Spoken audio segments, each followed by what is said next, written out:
I am very delighted to welcome a young leader, but a very important personality for the future of Europe, Prime Minister, or as they say in Italy, the President of the Council of Ministers, Matteo Renzi of Italy, to the annual meeting. Prime Minister, I should use the opportunity to tell you how impressed we were by the cultural message of your country yesterday. It was a very moving moment, and I'm sure we will be impressed by your political message just to follow. Following our meeting and discussions, I must say how pleased we are to have such a strong presence from Italy this year. Not only you, but members of your governments. And Prime Minister, I should also tell the audience that you just celebrated last week a very special birthday. So congratulations. You assumed leadership of Italy's government in February 2014, so just a year ago. And we all know that it has been an incredibly busy 11 months for you, coming at a particular critical time for Italy, for Europe, and for the world. You took office with an ambitious reform agenda and have successfully passed, and that's not always recognized internationally, the Jobs Act in Parliament and the Senate as a key pillar of economic reform. You also have tackled political and institutional reform in the justice and parliamentary system, and at the same time, you have also held successfully the presidency of the Council of the European Union. Prime Minister, your vision, your usefulness, your resilience, your energy are welcome in Europe today. And this year, at our annual meeting, we all know we live in a rapidly changing world, and Italy, as a member of the G8 or as a member of the G20, as being one of the 10 most important economies in the world, still have a large saying as far as our future is concerned. So, Prime Minister, the floor is yours to be followed by a conversation with my colleague, Philipp Rösler, the former Vice Chancellor and Minister of Economy of Germany. Prime Minister.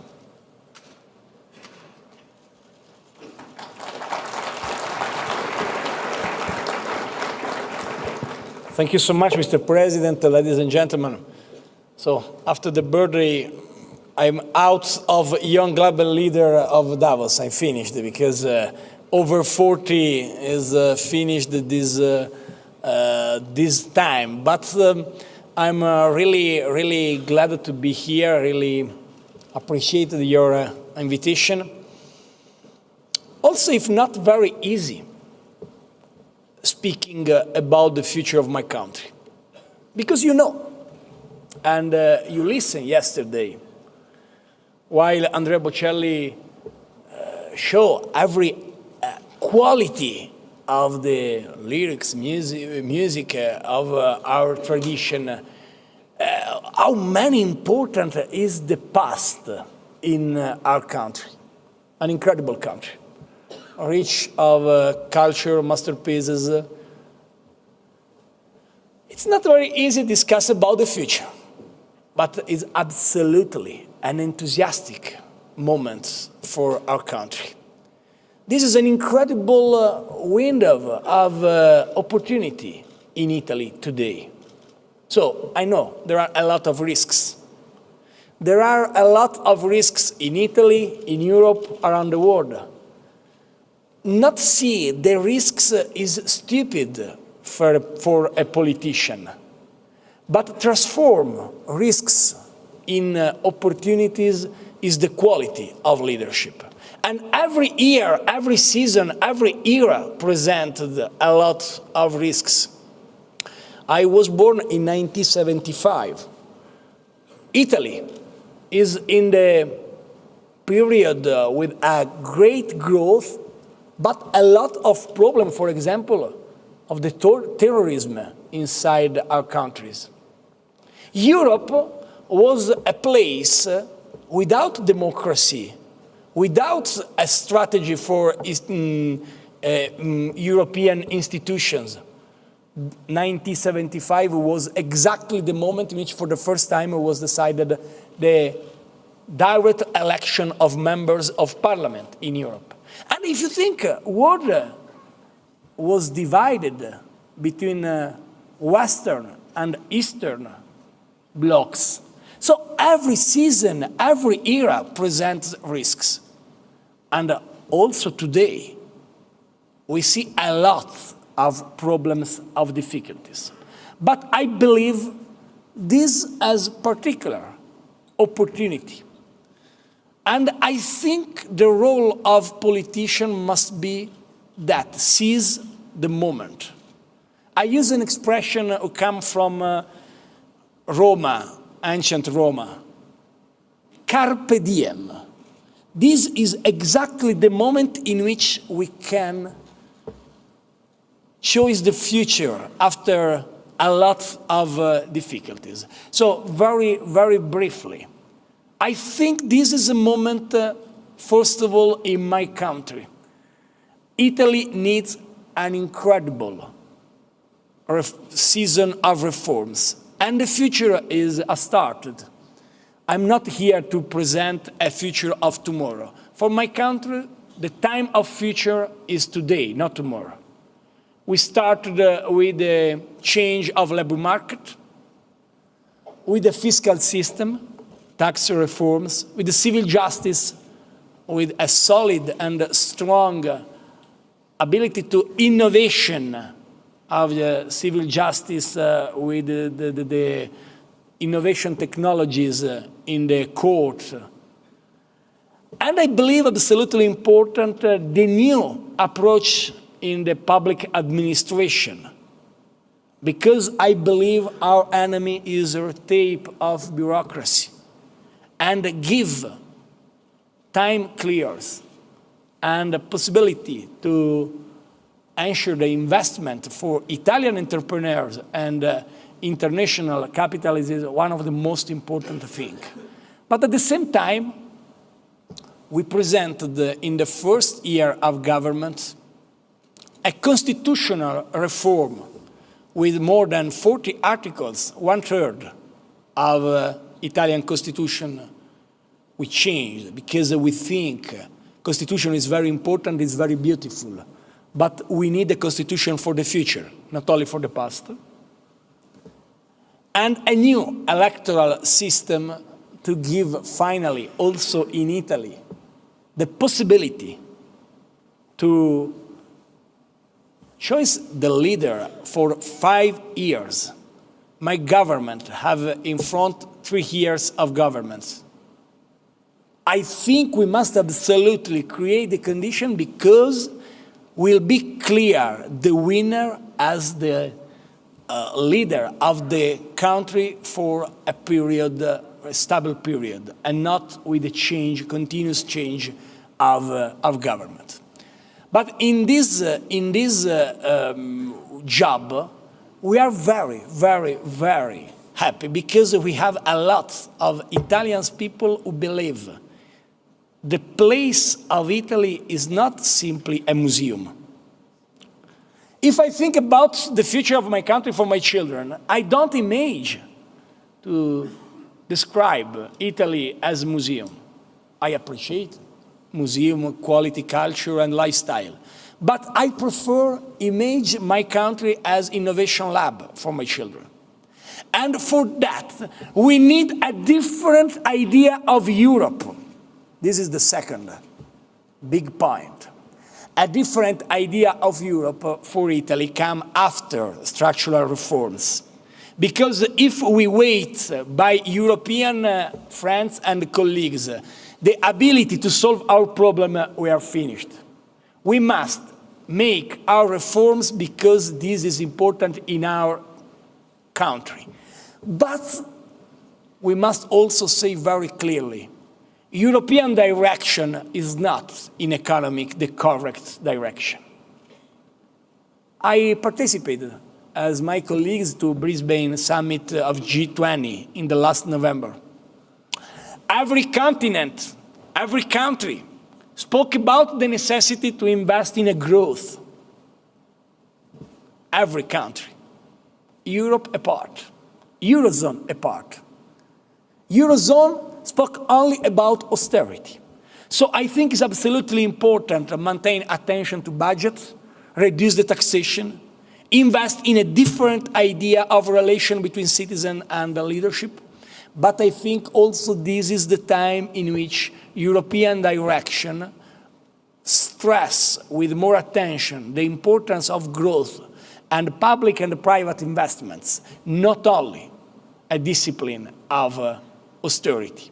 For this reason, I think the first steps of new Commission and the discussion in the next days of a European Central Bank, and let me be very clear, I respect the independence of the European Central Bank, could help Europe to give a message of new in economic direction. But Europe is not simply an economic community. I spent the January 11 Sunday in Paris with other colleagues after the terrible attack to the capital of France and one of the most important capitals of Europe and of the world. I spent with other colleagues and I felt the idea very clear. Europe is not simply euro. Europe is not simply a currency and a budget policy. Europe is, first of all, an idea who ensures 70 years of peace, 70 years of prosperity, of stability. And so for this reason, I believe absolutely important, Europe could be in the next years not simply the last, but the place in which we can give a message of innovation in the economics and also in the culture and in values and in the ideals. This is the request to come from around the world for Europe. If you think this is the moment in which Russia and Ukraine, but also Syria and Iraq, but also Libya, very important discussion, show to everybody the real importance of an very strong idea of Europe around the world. I think if we combine together the necessity of structural reforms in economy, the necessity of change of mind in the European people, and the necessity of a new international order, we can give a possibility to this country and in general to an idea of politics as a possibility of solve problems. So I conclude exactly from the same point of the start of my speech. Yes, there are a lot of risks. In a part, new risks, international terrorism, idea of the lack of sustainability. But I believe if finally the leadership are able to invest in the future, not as a problem, but as an opportunity, we can finally come back to the message very, very significant to our citizen. Carpe diem means exactly that. I can speak about commodities, about the relation between euro and dollar, but the possibility to come from the new reform in Europe. This is very important, but not crucial. The real crucial point, the key point for the new Europe and for the new Italy is image, an idea of a future focused on the ability to invest in the new generation and not simply to maintain the traditional approach in which future is a problem. And if this could be possible, I think Italy is a great country, not for the culture, not for the values, not for the music, but it's a great country because Italy in the past was the place in which was possible invest in innovation. And I believe for my children, Italy will be an innovation lab and not a museum. And this is the reason for the which we serve this country and for the which we change with the structural reforms, the traditional country, very beautiful. But the best moment for Italy is not yesterday, will be tomorrow.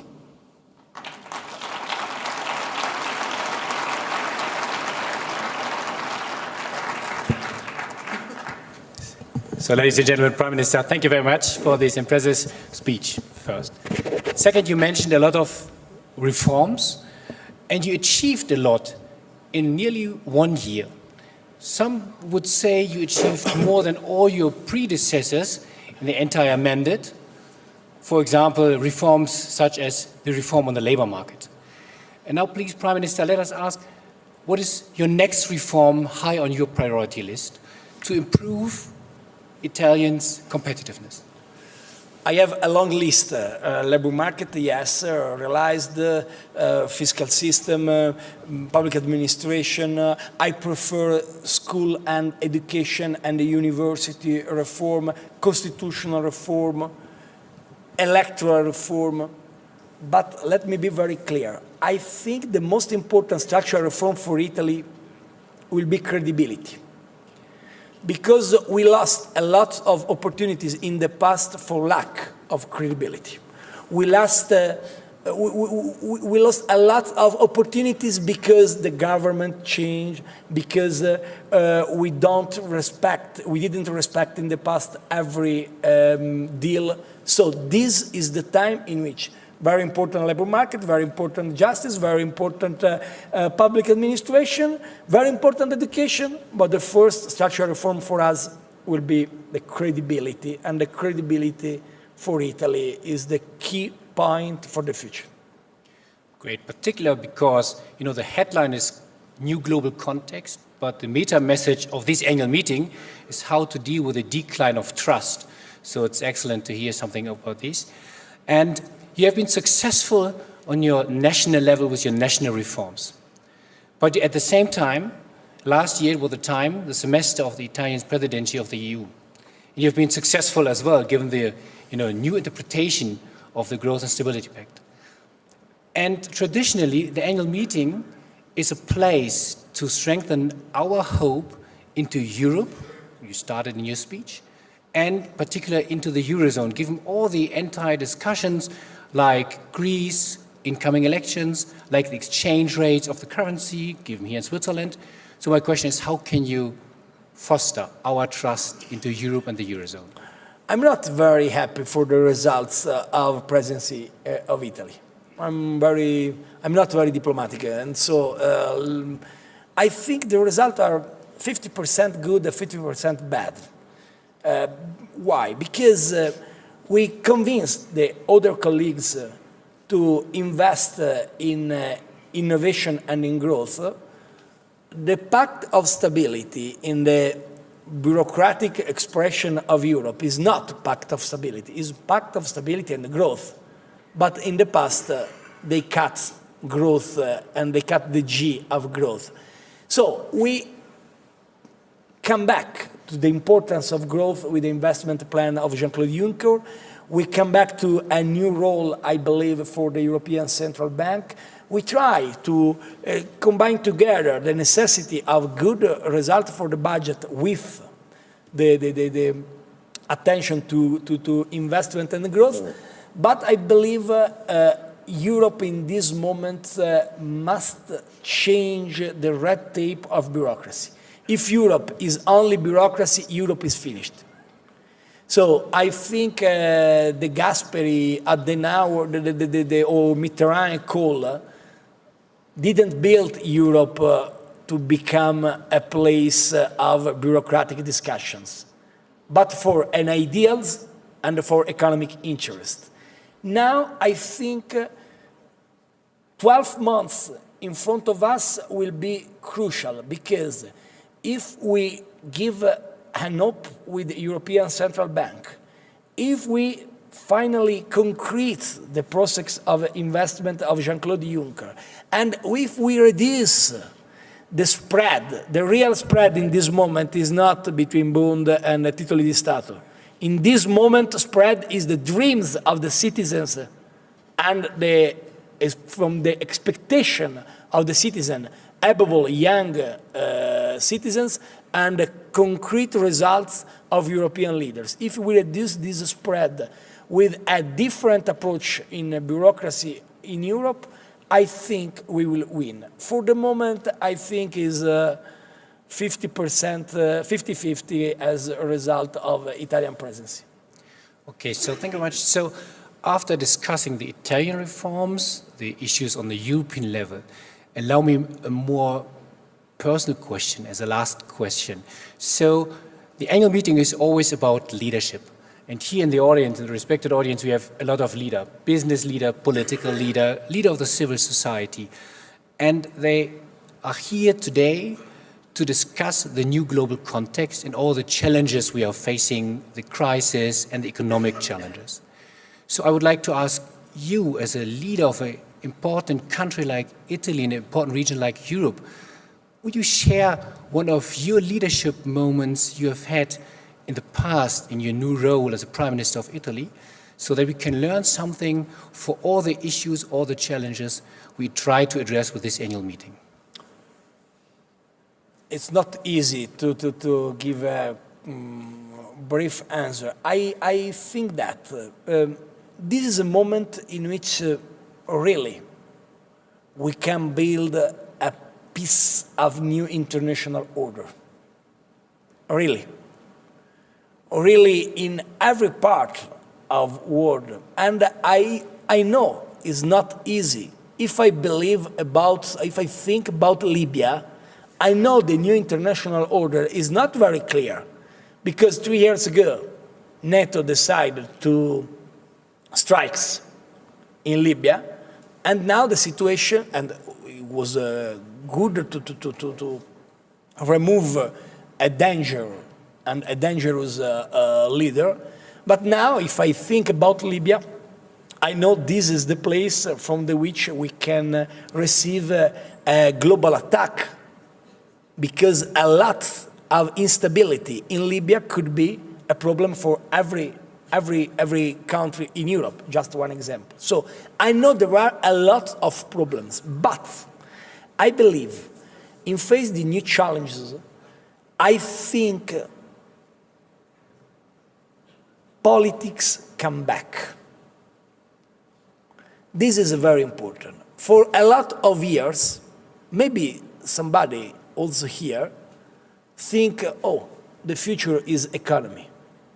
It's not correct. It's not true.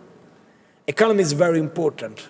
But without a political leadership, we are not in condition to invest in a different world.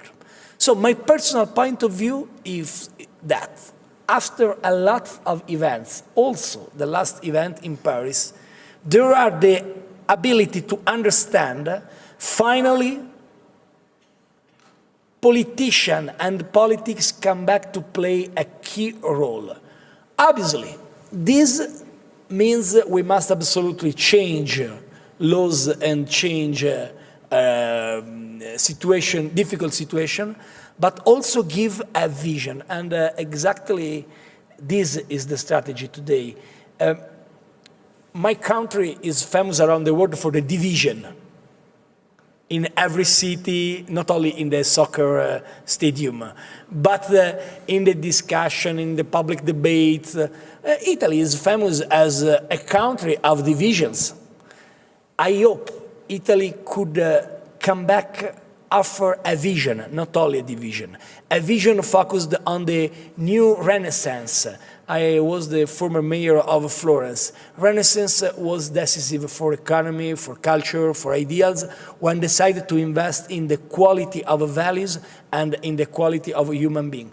I hope this could be a period in which a new Renaissance could change the situation around the world. Obviously, depend on the quality, on the dreams, but also the concrete projects. I'm not believable if I don't change structural reforms in my country.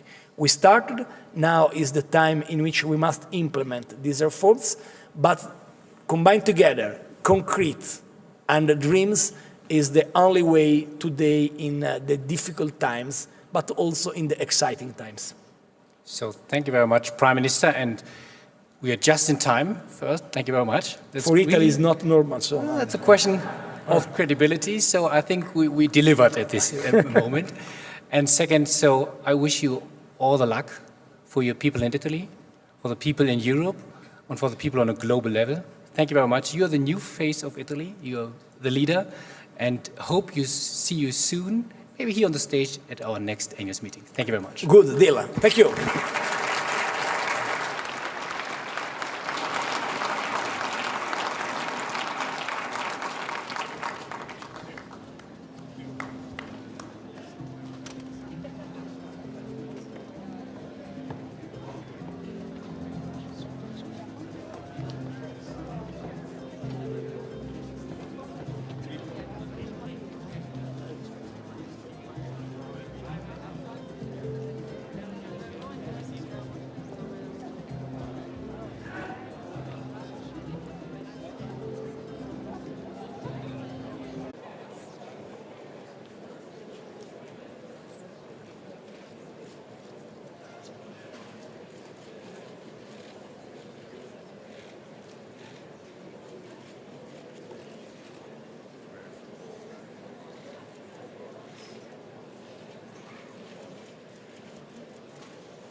I am very delighted to welcome a young leader, but a very important personality for the future of Europe, Prime Minister, or as they say in Italy, the President of the Council of Ministers, Matteo Renzi of Italy, to the annual meeting. Prime Minister, I should use the opportunity to tell you how impressed we were by the cultural message of your country yesterday. It was a very moving moment, and I'm sure we will be impressed by your political message just to follow. Following our meeting and discussions, I must say for the world. You took office with an ambitious reform agenda and have successfully passed, and that's not always recognized internationally, the Jobs Act in Parliament and the Senate as a key pillar of economic reform. You also have tackled political and institutional reform in the justice and parliamentary system, and at the same time, you have also held successfully the presidency of the Council of the European Union. Prime Minister, your vision, your usefulness, how pleased we are to have such a strong presence from Italy this year, not only you, but members of your governments. And Prime Minister, I should also tell the audience that you just celebrated last week a very special birthday. So congratulations. You assumed leadership of Italy's government in February 2014, so just a year ago. And we all know that it has been an incredibly busy 11 months for you coming at a particular critical time for Italy, for Europe, and your resilience, your energy are welcome in Europe today. And this year, at our annual meeting, we all know we live in a rapidly changing world, and Italy, as a member of the G8 or as a member of the G20, as being one of the 10 most important economies in the world, still have a large saying as far as our future is concerned. So, Prime Minister, the floor is yours to be followed by a conversation with my colleague, Philippe